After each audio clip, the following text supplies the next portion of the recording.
hinahanap, palagi yung wala.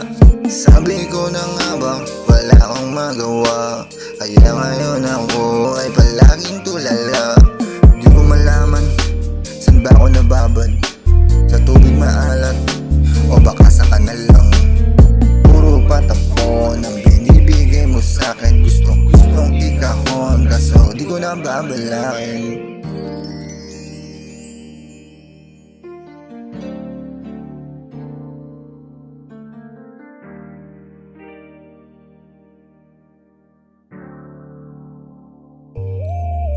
Ingon